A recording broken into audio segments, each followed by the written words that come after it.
Hello, everyone. I almost ended it before we started.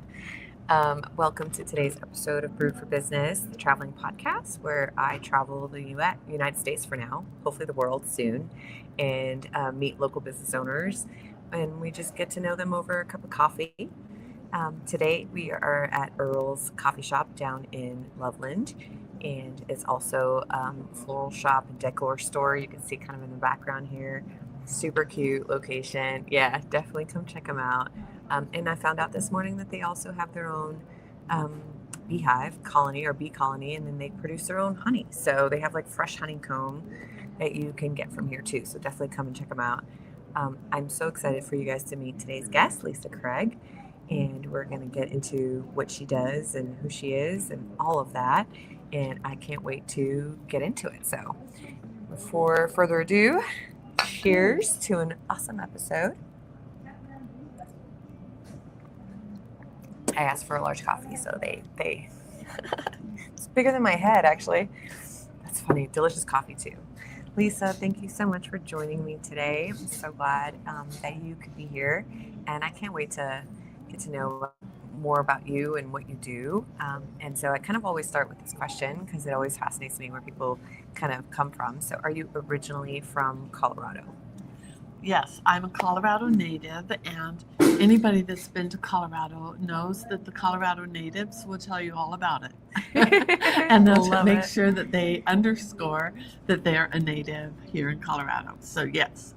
Yeah, I was like, from what people that I've met so far, you were the first native. There's a lot of transplants. That's what the natives call them. Yeah.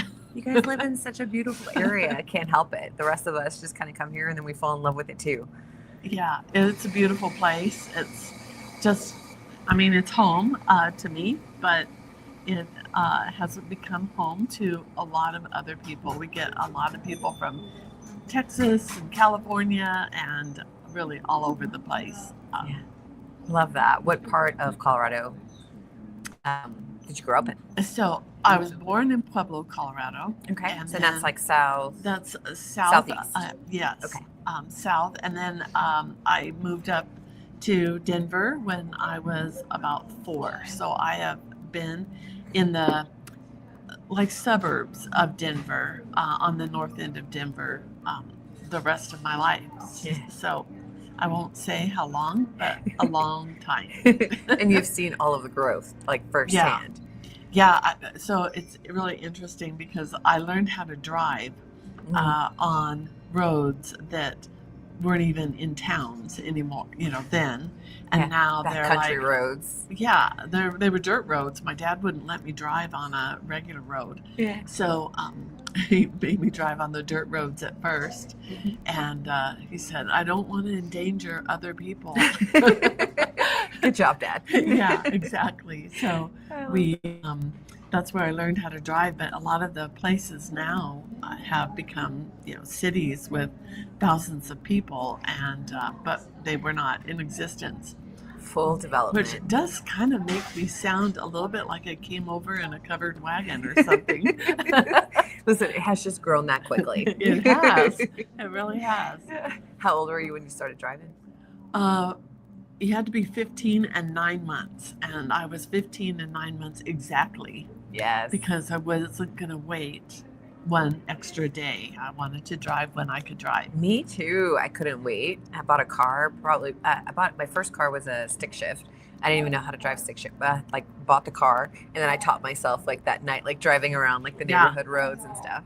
But I couldn't wait to get out on the road and have that freedom of being able to go where I wanted to go when I wanted to go. Yeah, and not have somebody be the boss of you. Yes. Still to this day, if I go somewhere, if I can drive myself, I will drive myself. I want to be able to decide when I leave. But it's interesting because I wanted to drive immediately. My son, who's now 21, he took his sweet time. He had no interest until he was in college, and he was like, hey, I'm trying to get a job. I should probably, get my license and learn to drive. But it's so funny, the difference. I assumed that he would be a car person too and want that, but I made it too easy for him maybe, and he didn't want to leave. For sure. Oh, well, yeah, I love driving myself everywhere. I take a lot of solo road trips because I'm a photographer, I like to just go find something cool to take a picture of. And so I'll just get on the road and like drive and look for something. Yeah. I don't necessarily have a goal, Yeah. but I just look for something and I just love it. My friends don't want to go on those trips though. Because there's no set destination. And they know all So I'm we're going to going do exploring. is like pull over on every little turnout on the Mhm. road and take a picture. And I think if you're not a photographer, I think that gets old. Yeah. Well, I'm the opposite. I'm the opposite. Like I love that. So I love taking that, doing the like, oh, I wonder where this road leads. And Yeah. you take that road. I was telling you before we started how I found like the Horsetooth Reservoir like kind of by accident. I just decided to take a road and be like, oh, let's see where this takes me. And then turn the corner and there's this like beautiful reservoir with a mountain background. And I was like, yes, I wouldn't have found that if I hadn't decided to go do a little exploring. Yeah, I mean, you never know what you're going to find, when you get out and about. It's just a big adventure to me. Yeah. And have you always been that way, even before you were a photographer?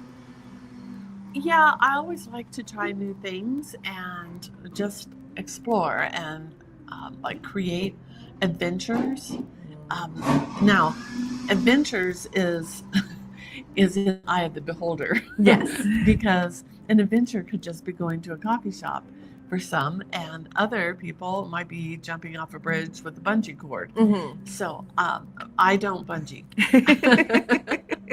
More of the coffee shop exploring, little towns, shops, Yeah, and scenic just byways. Where does this road lead, or what kind of bird is that, or what kind of flower is that? Yeah, that kind of exploring. What's your favorite place for a road trip? I love going to like Telluride and so Southwest Colorado, where Telluride, Ouray, and some of those mountain towns, and they are gorgeous in the fall. So that's my favorite place. And the other one is Crested Butte, especially for the wildflowers, and that's usually in July. Oh, so perfect time to do that now. How far is that from here? It's about a good 3-hour drive from here, and it's a beautiful drive. And I think the wildflowers this year are going to be a little early because of our drought. Yeah, the lack of winter. Yeah, lack of winter, lack of snow, lack of moisture in general. The one snowstorm in the middle of May. Well, I guess you guys had a couple things down in Denver that maybe. Well, we had like 2 storms. Yeah. I'm still the whole season. Yeah, I'm still doing a snow dance, hoping for some snow, but I think it's too late. It might be, yeah. Although June, that would be a first. No, that's happened before in the mountains, though. Okay. It can snow in July. Yeah, I love that. So I love Southwest Colorado. I spent some time in Telluride during the summer, and it was beautiful. I do want to go back at some point during the winter to see like the change in it. But in that area, have you been to Mesa Verde? Yep. That was so cool. I was there when I was a kid. I have not been there as an adult. So it's on my list of, little adventures to go back on. Yeah, it's definitely worth it for sure. I went a couple of years ago and I did the guided tour, and you get to like go into. So for those of you who don't know, Mesa Verde is like an archaeological site. It's like people built cliff dwellings. And there was like, whole civilizations that lived in the cliff dwellings. And because they're in the cliff, they're still like preserved. And so you can still see like the structures like very cleanly. And you can go into some of the dwellings, which is a little scary. I didn't realize I was scared of heights until those moments. And you're like climbing. When you're on the ladder. Yes. The ladder like straight against the cliff wall. But it's a really cool place. They also, during the holidays, they light it up with luminaries. Ooh. And I don't know how many. They don't like sell tickets to everybody. You have to like get a ticket, which is a lucky thing, and then it's beautiful for the holidays. So put that on your list. Yes, I'll definitely have to come back for that because it was amazing just seeing it. I mean, I like studied a lot of archaeology and stuff like in college, and so to see it in person was amazing, but then to see it like festive would be really cool too. Yeah, it is really cool. Awesome place. There's a road. So speaking of kind of finding like those beautiful places that wouldn't normally expect. When I was in high school, I was driving around my town in South Florida, and I took kind of this back like farm road. It was a lot of like a large equestrian area, Mhm. and we found a castle. Like someone had built themselves a castle on this like 5-10 acre property or something that had like the towers and everything. I used to think like, man, this would be like the perfect place for a photography session, like have that in the background. Because like, where else are you going to find that in South Florida? It's totally unexpected. Oh, for real. Speaking of castles, there's a guy that built Bishop's Castle. It was Mr. Bishop. Mhm. He was an engineer, and Bishop Castle is in Rye, Colorado, and it's even got a dragon. What? And he built it with all kinds of like leftover construction scraps. Yeah. And he's been building it. He built it over like 50 years. And he recently died, maybe the last year or two. Mhm. And it's his son now has it. But it is a cool, wild place to visit. Yeah. And what's it called? Rye Castle? It's Bishop's Castle, and it's Okay. in Rye, Colorado. Rye, Colorado. Mhm. Okay. So that's about from here. It's probably another 3.5 hour drive. It's like right in the middle of Colorado. That's beautiful. Yeah. I took some time and finally got a chance to see the Rocky Mountains. Probably like second month that I was here, and like drove through the park, and it was beautiful. And now I'm excited because now all the passes are open because of the Yeah. snow has like, for the most part, disappeared from like the peaks and stuff. So like I can actually like get through and like see the whole thing. And I know that's a multi-hour drive.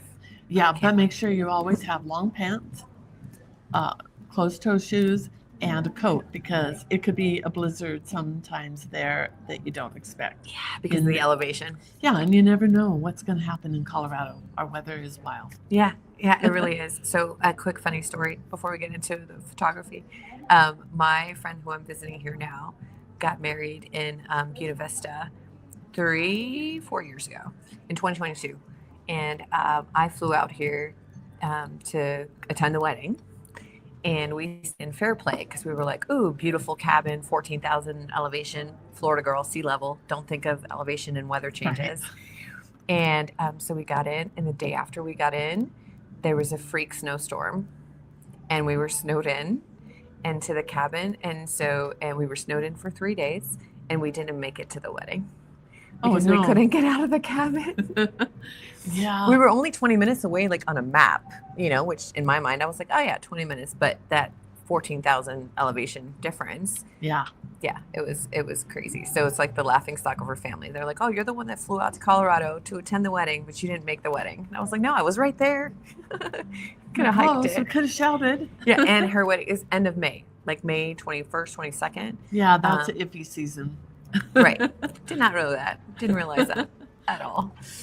So all of these travels and all these beautiful places you go to, and you do now for photography. So how did you get into photography? Well, I started just photographing like landscapes and stuff like that for fun. And then I became an accidental photographer because I worked for a resort that was a 4-season resort, and we didn't have a lot of budget at the time to pay a photographer for great pictures. So You were volunteered as tribute? I had to do that because I was also doing the marketing, and I needed pictures. So I just took my camera and went out and started taking pictures, and pretty soon people were hiring me for their family portraits or senior pictures or even weddings. So that's how I became a photographer officially. I love that. And so, but it's interesting too, because in the marketing, yeah, a lot of times it's just like, oh, I need you to, you need visuals, Yes. to promote whatever it is that you're promoting. And if you're a resort, I'm assuming the landscape was absolutely gorgeous, like around you. Yeah, and I mean, it was a resort that had, ski. There was a ski mountain. There was, biking. There was hiking. There was golf and fishing. And then they had real estate as well. So there was a lot of different, like diverse verticals. So we need pictures of everything. Yeah, that's beautiful. And so then you got into What was like the first job like outside of doing it for the resort that someone hired you to do? I think just I got hired to do a wedding, and that was really nerve wracking because on a wedding you get one shot. Yeah.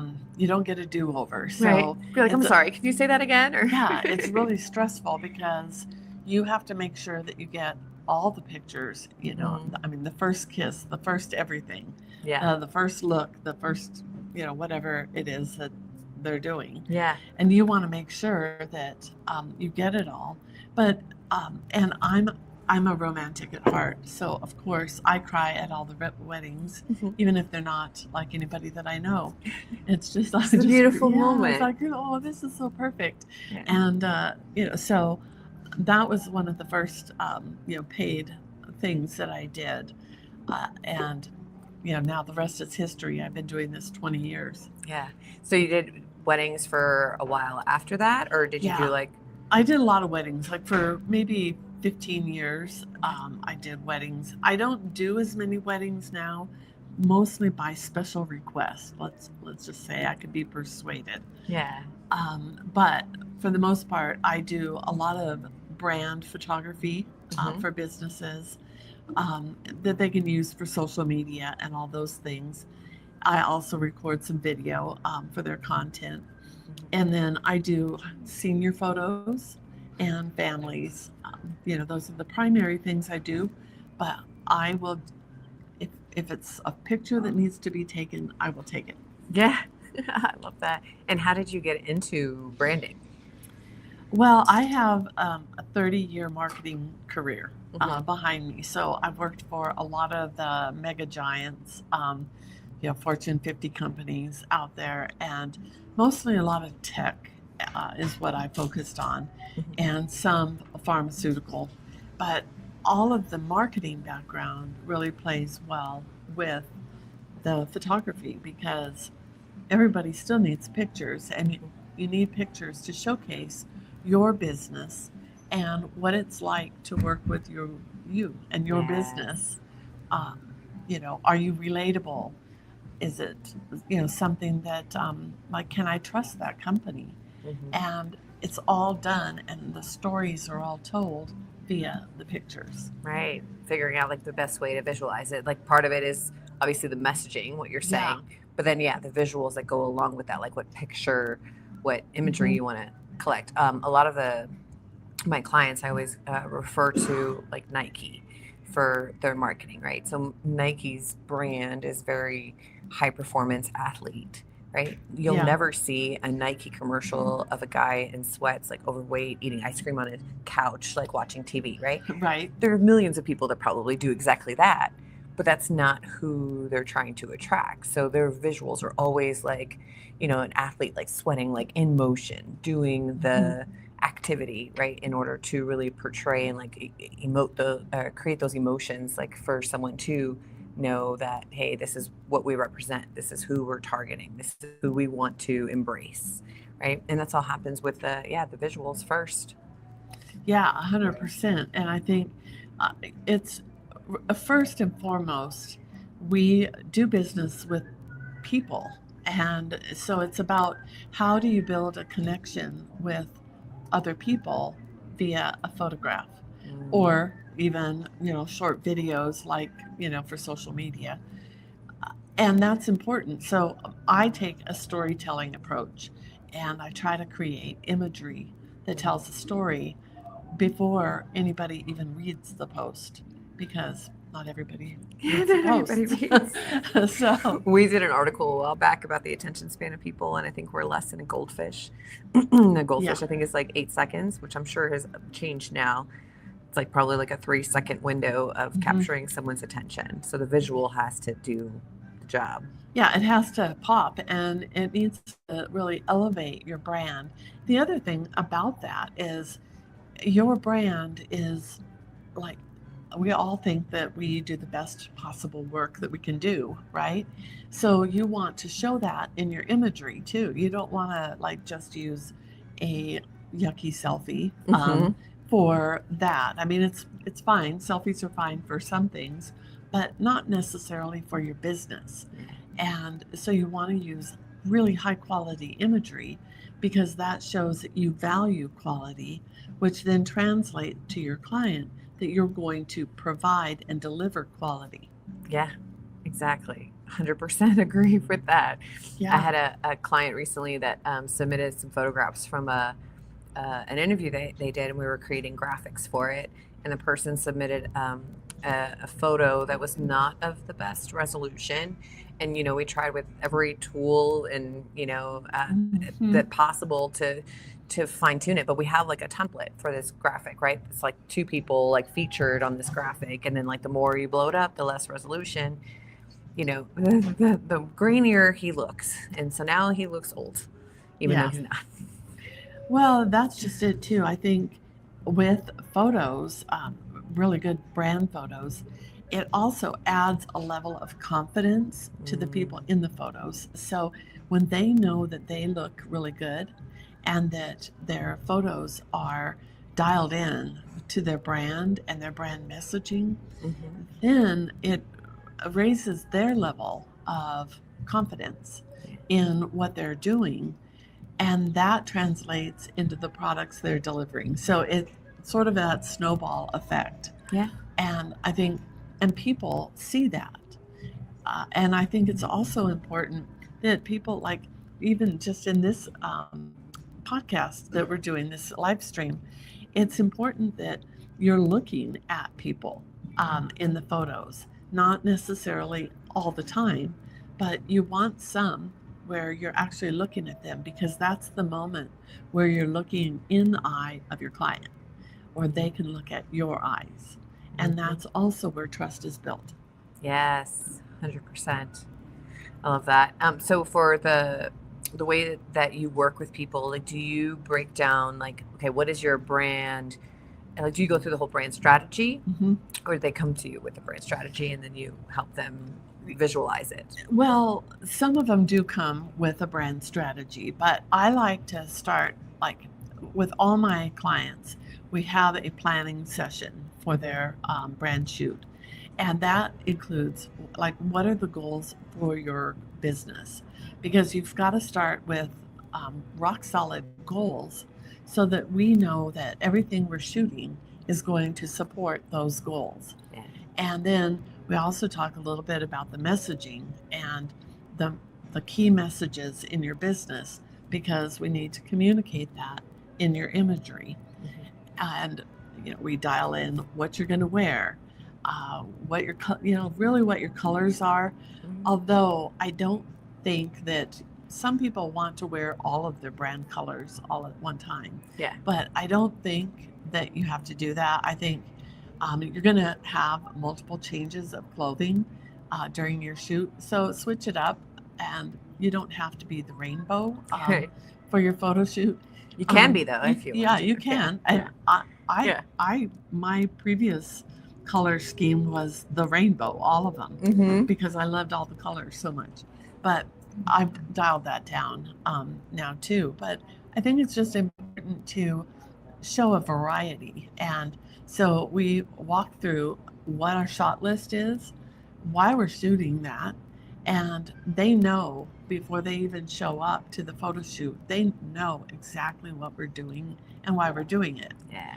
And that also takes a lot of the worry away around a photo shoot.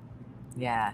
And I have learned, so I've been in business now for 8 years, and I've learned that a lot of business owners almost like you figure it out as you go kind of situation, right? And I've had a Hmm. lot of those conversations of like, who are we trying to appeal to, right? Because it depends on who your audience is to see like what you're putting out there, kind of like back to the Nike,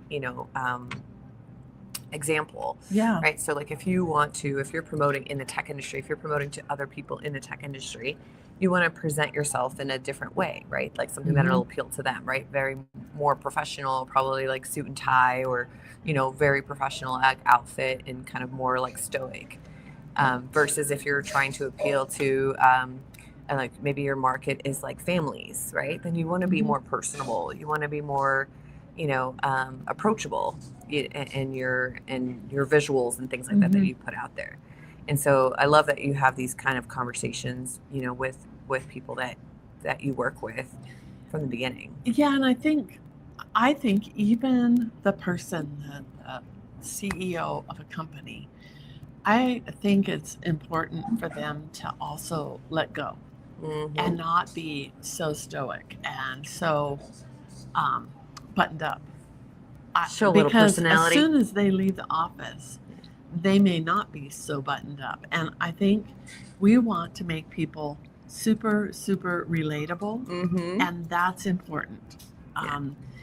So I like to have them do something kind of silly or fun that just breaks the ice, but that's also what Gets them to connects loosen up. them to their audience. Yeah. Even if they have an oops, or something goes crazy with, what we're doing in the photo shoot. It could be, I could do something crazy, and then we just start laughing, or your light goes out. Yeah, like ours just did. The light goes out, and you just kind of keep rolling with it. Yes. So those are things that it's about being you, being authentic to who you are, and how do you interact with your clients.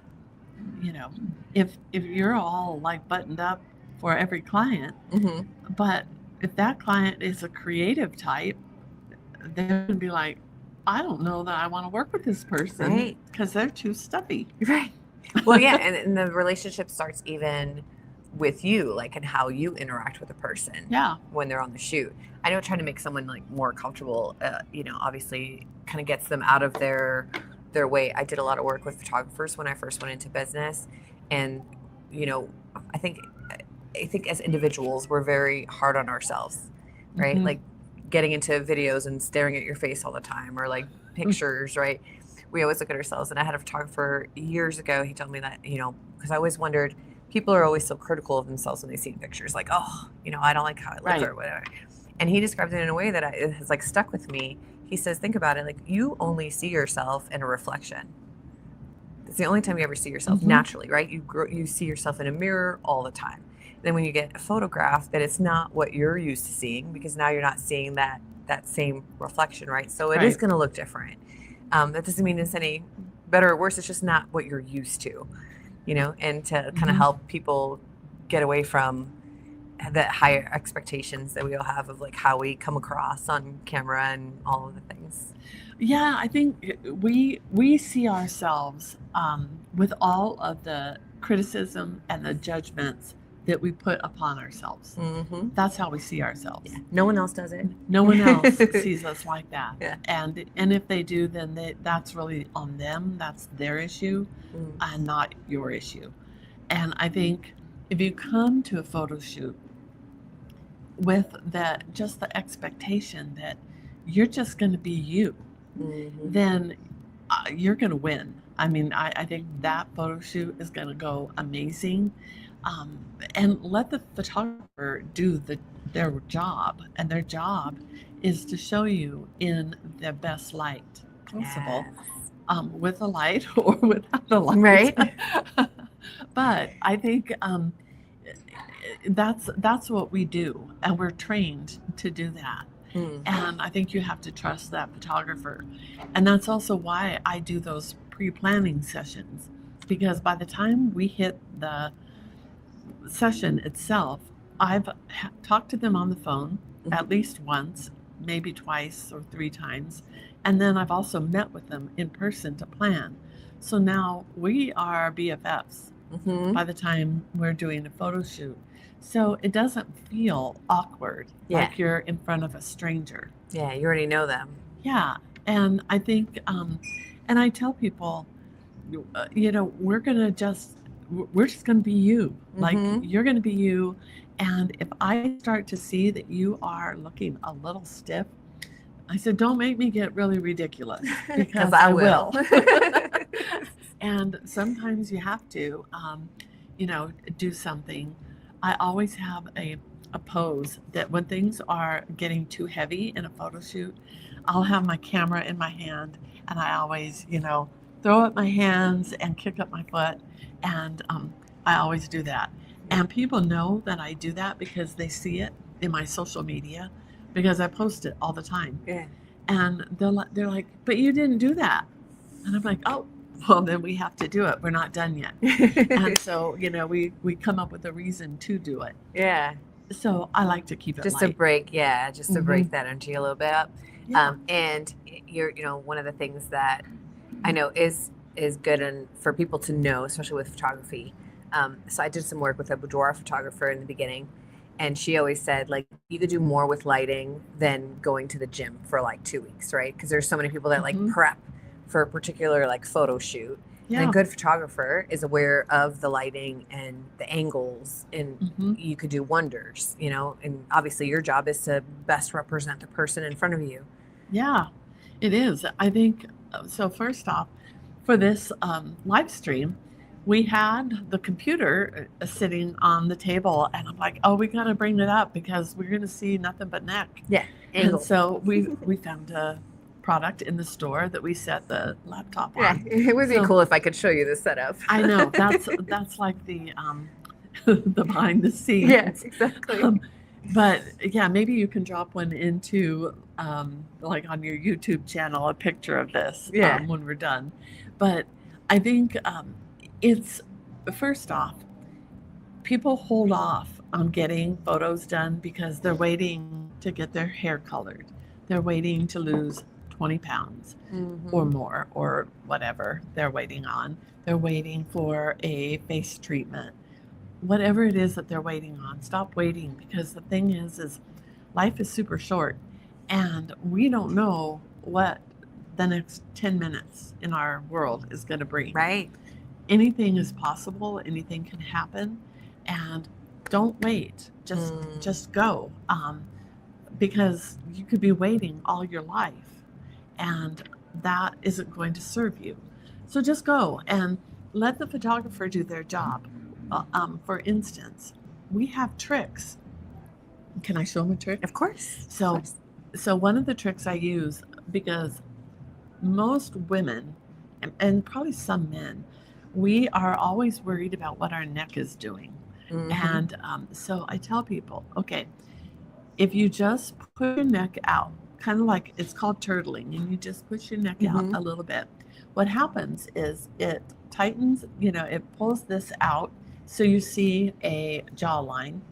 And then if you put your tongue at the top of your mouth, when you smile, it also tightens that up. And the thing is most people don't know that you're doing that. Right. In the picture. But it feels super awkward. It feels weird in your body when you are doing it because you think, oh my gosh, everybody will know. But the thing is nobody knows. And then when you do that, it actually tightens all that up. And then people have told me after a photo shoot, I've been using that trick and I love our photos now. Right? Right. Yeah. That's how it works. Yeah. Yeah. Someone just chimed in. I always worry about my neck, especially in Zoom video meetings. Yeah. Yeah. Turtleneck. So try. Yeah. It's just do the turtling, and if you can exaggerate it, like here, but again, you just did pictures, that, and other than us watching you do that, yeah. But you really can't tell. No. And and it takes that worry off. So that's one of the tricks, and I tell my people that all the time, and I also tell them if I don't pose them like in all the super duper awkward posing. Right, like yes, and like this. And then there's the ones where they're putting their hands over their head. I'm like, in what world do people actually walk around like that? I don't know. But I tend to say, I want you to lean against that wall. And then when they lean, I might just modify their positioning ever so slightly to make it more flattering. But I want them to still have the same body posture that they usually do. Yeah. Because then they can see themselves in their own photos. Yeah, that's a good point. Instead of posed. Yeah. They're never like that. Yeah. Yeah, it doesn't feel so much like a glamour shot. Yeah, and that really works well. And I do the same with sitting. I'll just say, I want you to sit at this desk or this table. And then, okay, so if you were going to really relax at this table, where would you put your hands? And some of them, put them in front of them. Some of them want to sit like this. Some of them do all kinds of things. So, but we work with that. Yeah. So it's really about trying to get you to be as real as possible. With some slight adjustments. Yeah, with some slight adjustments for the reality of, age, body type, all of those things. Yeah. And I'm skilled at fixing that and like figuring out what the best positioning is. I love that. And the light is also important, Yeah. as you said. Yeah, and you see me avoiding it. I'm like, ooh, this Yeah. looks really cool. But then now, like, we're totally different. So I'm trying to stay in the Yeah. shadow. Yeah, actually, I think it's the reflection from my windshield. It's your fault. It's my fault. I should not have parked there, but somebody else would have. It's true. But the thing about lighting is you don't need fancy light if you're going to do something at home. And say you're wanting to record something for your business, just put your computer in front of a window, and then let the window shine the light on your face. Don't put the window behind you. No, because then you're a shadow. Yeah, and then it puts your face all in the shadow, and you've got all this white, the white light right in behind you. I've struggled with that sometimes myself because I want to show like a cool background, but then I'm like, wait, no, that does nothing for my features at all, or my face. And a lot of times you can't see the background anyway if it's really blown out from so much sun. So have the window be in front of you, or at the very least, at a side angle, and that actually will help. Help you look better. So that's 2 tricks right there that you can do. Oh, one more, really quick. One more. I was going to ask you more tricks. So I was going to say if angle. you have your cell phone and you want to do a selfie, oftentimes people will raise their phone up over their head. I was just going to ask you, is it up or down or what's best angle? The reason they would raise it up so high was back in the initial days of Instagram, and I know I'm probably aging myself by saying this, but it used to be that people thought that you looked slimmer if you put that up, and that it reduced your wrinkles. Well, maybe a little bit it did that, but for the most part, all it really did was create more shadow right under your eyes because of that angle. So I tell people all the time now is just put your phone have the camera on your phone be at eyebrow level. Okay. And then when you take your selfie, it is more natural because you can then look at your camera without putting your eyes in the top of your eye socket. Because that's the other one. Yeah, because otherwise you look like you're looking up the entire time because your phone is so and high. that's not natural either. Yeah. And it doesn't build connection with your audience. Right. Eyesight. So 3 tips right there. I'm like we're going to get really close. It's like, otherwise I feel like I have like really on. quick, we could probably shift. This is good. We're just going to shift. We're gonna and chase like the sun. That. Hey, there look we at go. that. That's better. Thank you. It was like I'm playing with the sun the whole time. Yeah. But yeah, so for angles, so like for selfies, perfect. Eyebrow level. What about for pictures where you have like you're in a crowd and people are kind of posing together? Like, what are some of the tips that you can give? Get close. Like just you get really close. And also, here's another one.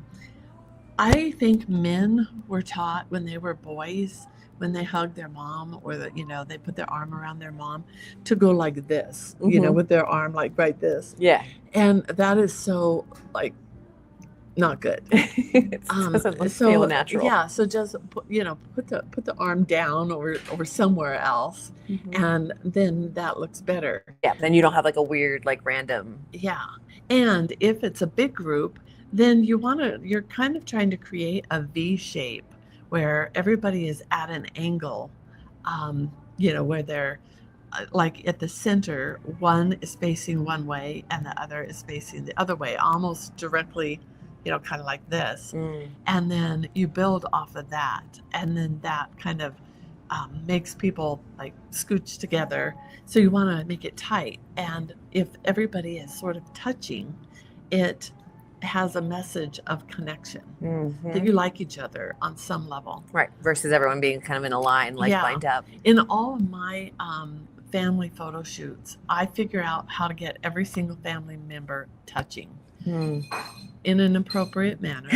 I know what you're thinking. Disclosure. Yeah, but just some kind of touching, whether it's, a hand on the shoulder or holding hands, whatever that is, that's always kind of just a fun, a fun thing. And the other thing is you don't want an angle where you're taking a picture from below. Please don't do that. Because that gives all the neck. You're shooting pictures right up your nose. Yeah. And that's not attractive either. Yeah, no one needs to see all of that. Yeah. And it's the same if you're doing a Zoom or a live stream or whatever. Don't look directly at your screen, because you're kind of looking down when you're looking at your screen, especially if it's on your desk. You want to look at the camera, which is the green dot right in the center of your laptop or your computer or wherever your webcam is. That's what you want to look at, because that's the equivalent of looking at the audience. Yes. Or looking at whoever you're talking to. Yeah. So that's another trick for Zooms for business people. I've seen the other side of it too, where people will have they have that set up where it's like the gallery style where you're next to each other and you can tell they're looking at themselves the whole time, which I know is hard. Yeah. Because we're analyzing like, oh, what do I look like right now when I'm saying this? But from the other person's perspective, then I feel like you're not paying attention to me whatsoever, because you're not even making eye contact. Yeah. So if you do it, put it on speaker view. Person's picture is nice and big. Yours is tiny, right below your camera icon. Usually, you're the green dot, right? So then at least then you're looking at the camera, they're looking at you, so that way you feel more connected, because it's so eye contact is huge. And I know it's hard because you want to see what people are doing on the screen or what they're saying, but it's really important to make that connection.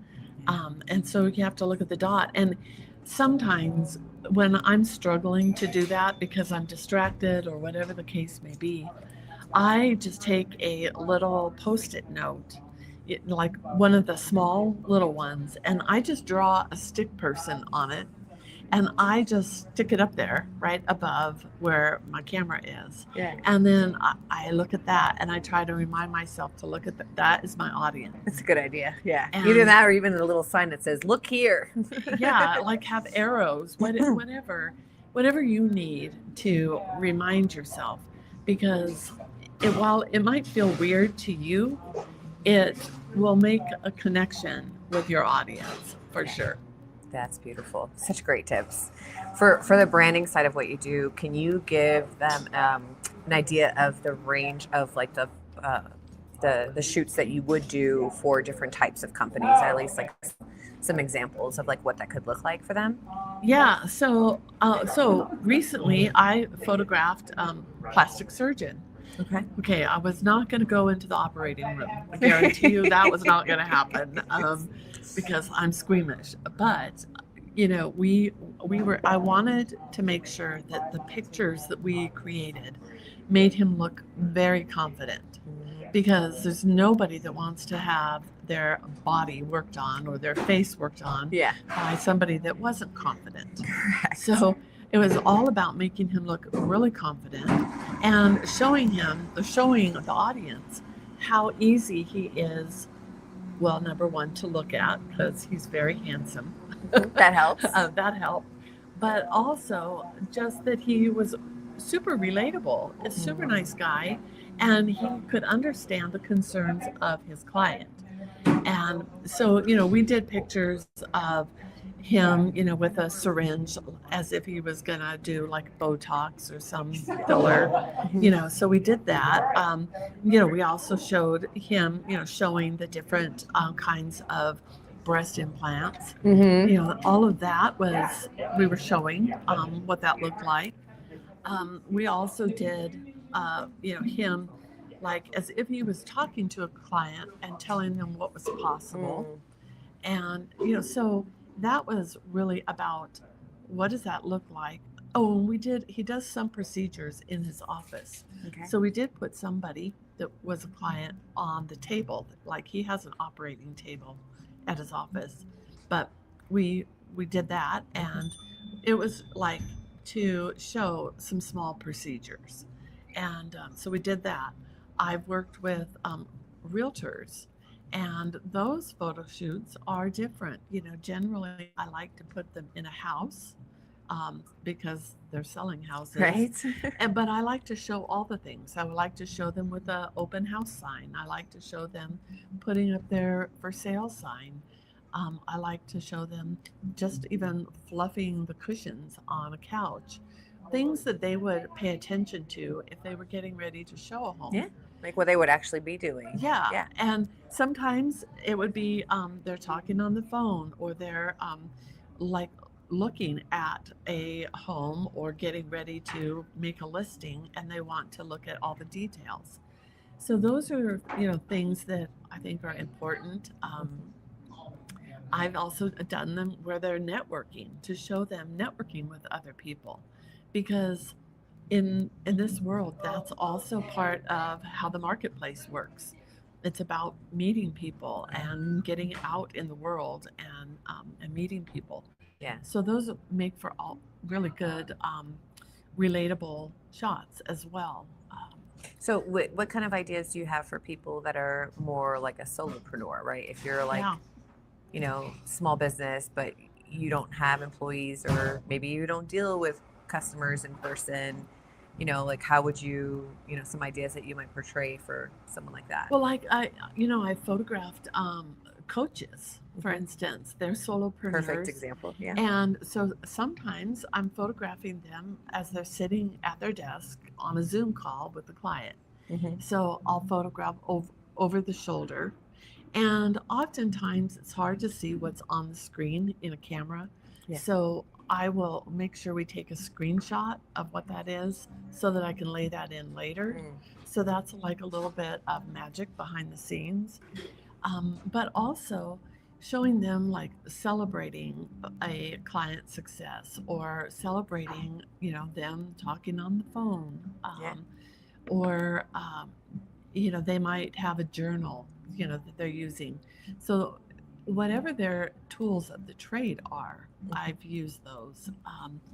I had another client that was a psychic. Ooh. And that was really interesting. How are you going to photograph I'm that? like, how do you photograph that? But Yeah. she had all kinds of cool tools Mm-hmm. that she used in doing that.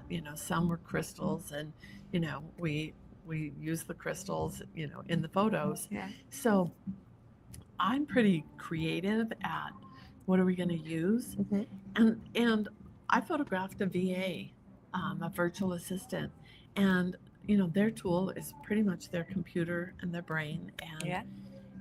but I put a cape on her, like a superhero cape, and I also gave her a magic wand. Okay. And she was very introverted, and she's like, I don't think so. And I said, no, like, trust me on this, because to you think that what you're doing is run-of-the-mill everyday stuff because this is what you do. Mm-hmm. But to your clients, you are The lifesaver, the hero. Yeah, the hero Yes. that comes in to take care of these things that they can't do Love that. or don't want to do and don't have time to do. And you are there, you're saving them by doing these things. So that makes you a hero to them. Love it. Yeah. So everybody is different. And I go far beyond. I don't want to just show people with their laptop and with their special coffee cup. Right. Right. The standard pose. Yeah, there's a place for that. If you do want to do your coffee cup, then I suggest we get one that has a saying on it Yeah. that like reflects 100% your personality. Yes. And if you don't have one of those, let's make one. Mm-hmm. And I'll make you one. Right. Right. Show up Um, with a mug and a sticker. yeah, I also created one of my last photo shoots. I created a card that said hello, thank you, and congratulations. Hmm. And we did photos of my client holding that card so that she could use it as like an emoji when she's responding on social media. And it was Yes. like her, but it was a response. Yeah. So um, that went over. That was a hit. Yeah, such a great idea. I love the Yeah. creative side of it. For the shoots that you do, like, do you offer a range of packages, and does it depend on the industry and like what's involved? Do you have kind of like a standard, like what people typically Yeah. get? Well, I have, it's kind of like t-shirt sizes. I have small, medium, large, Mm-hmm. and then I have, VIP, which is, everything, Mm-hmm. and a little bit extra of everything. But Everything with a sprinkle on top. yeah, I think some people think they just need to get a headshot, and maybe they do. But all of my sessions include headshots, and the headshot is really the bare minimum of the ante in the game of business. You have to have it, Right. and you can't be using one from 20 years ago. You should not be using one from 6 months ago. You Right. need to keep it fresh because people Worse, I need to update mine, but yeah, yes. because people stop seeing it. Yeah. If you're using the same picture every day, all day long, then that's people stop seeing it. Yeah.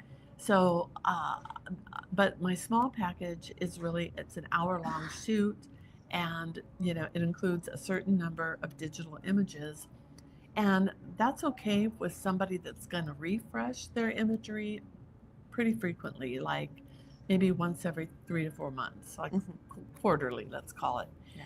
Then the medium shoot is really about 2.5, 3 hour shoot. It includes hair and makeup, which is great for women and men. If you're watching this, you kind of need a little bit of makeup too, not like makeover, Right. but it just helps take the shine off your face. Yeah, some color correction. Yeah, and if you have redness in your cheeks or whatever, we just adjust for that.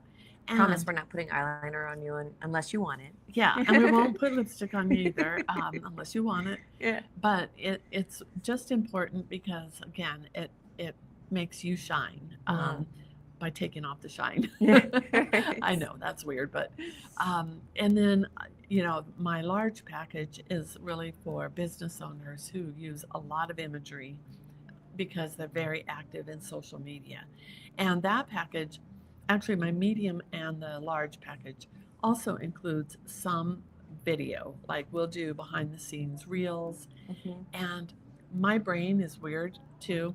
I think I've said that a few times in this, so I'm a weirdo. But I think in social media posts.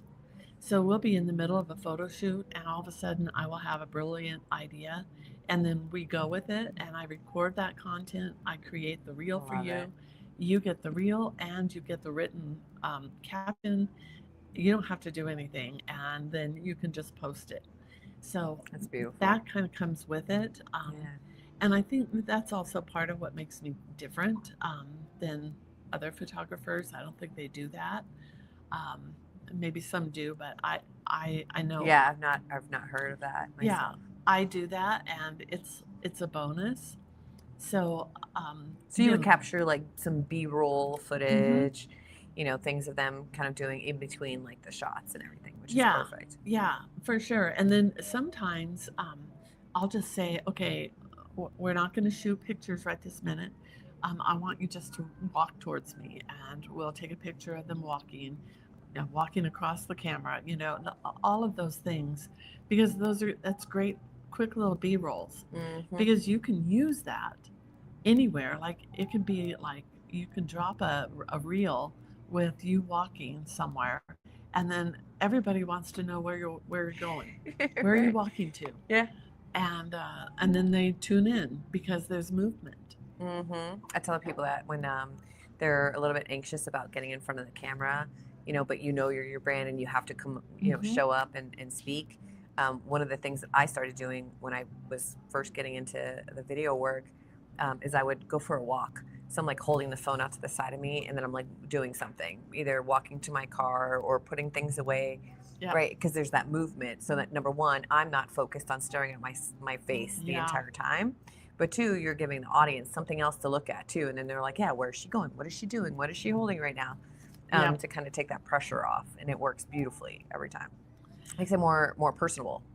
Yeah, so on my way here to this interview, there was a trucker that was in front of me, and the traffic was coming to a stop. And one of the things, I was going to do this little live video in my car, and that's why I'm telling you.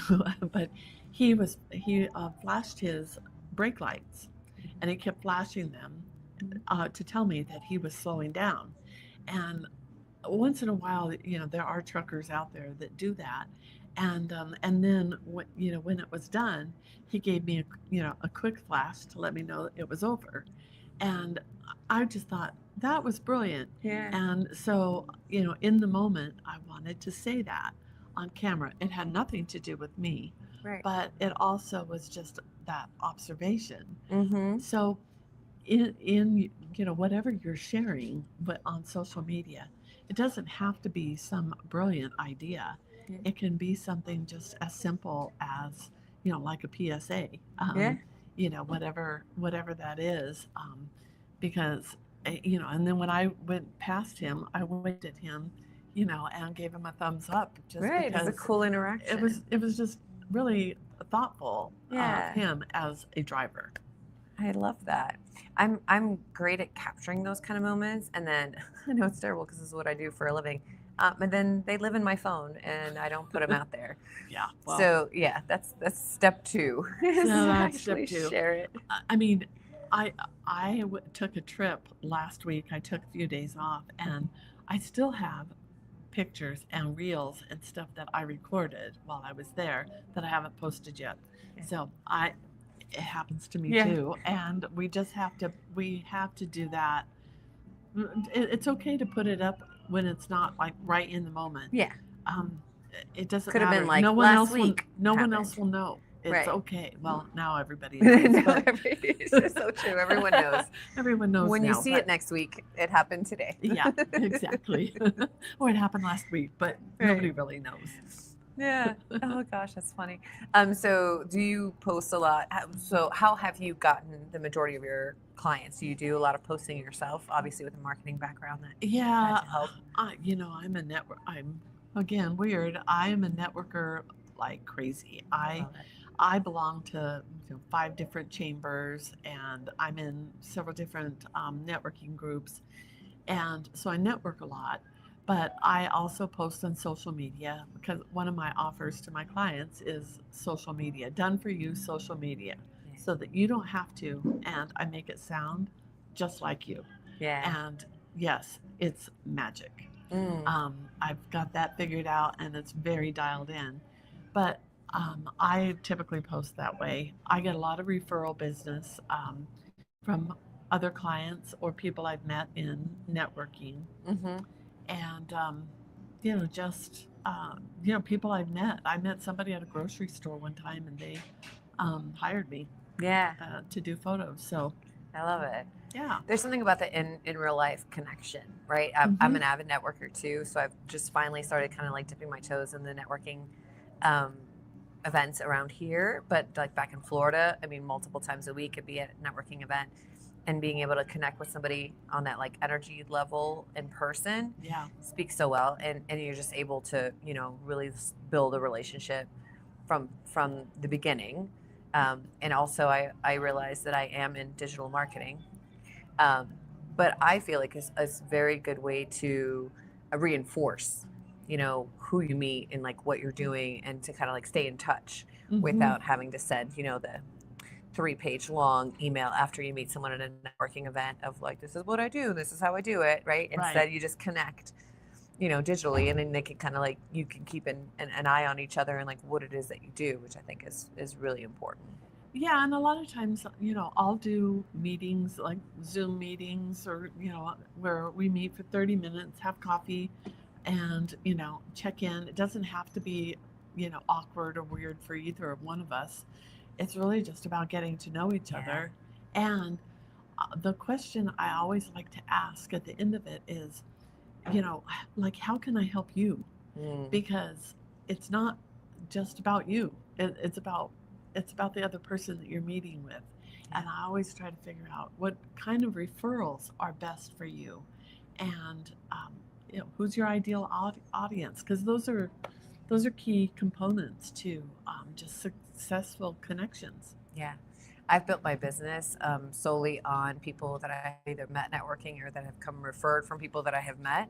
And Hmm. I love that. And I went to a networking event the other night with a friend of mine, and she was like, "Oh, you're not really promoting your business." She's like, "You're giving everyone like advice." And I was like, "Yeah, but because I'm providing value, right?" So people that I was speaking to, I'm Yeah. like, "Oh, have you tried this angle, or have you tried doing this in your marketing, right?" Not once that I mentioned, well, maybe, when people ask like what you do, but I don't start with like, "Oh yeah, I own a marketing agency, like you should come do Right. business with me." Absolutely not. I want to help everyone as much as I can. And then if they find value in that and if we get along, then sure, we can build a relationship and see where that goes, whether they know somebody or whether they're useful. But I just love teaching what I know. It's it's also that go-giver philosophy. I don't know if you've read that book. I There's a have book not. called The Go-Giver, Uh huh. and actually, I think that there's a series of books, and it's about give more than you take. And I think that for me, that's part of my philosophy. How can I be of value to you?